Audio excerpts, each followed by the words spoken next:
Бир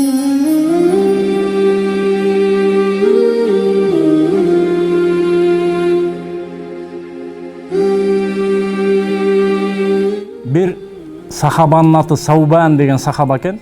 Мына ошо Саубан радиаллаху таала анху мечитте ыйлап отурат экен да, жалгыз мечитте. Пайгамбарыбыз кирип келип сурайт экен: "Эй Саубан, эмнеге ыйлап атасың?" деп сурайт экен да. Ошондо Саубан радиаллаху таала анху пайгамбарыбызга карап: "Расулаллах, сени бир күндөн бери көрбөй калдым.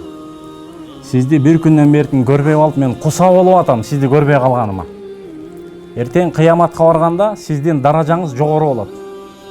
Кыяматта сиздин даражаңыз жогору болот. Бейиште сиз жогорку даражада болосуз. Ошондо менин абалым кандай болот?" деп, мына ошол нерсеге мен ичимден түпөйүл болуп, мына ошол нерсеге ыйлап атам деген да. Ошондо пайгамбар алейхиссалату вассалам мындай деп жооп берген: "Аль-мар'у ма ман ахаб."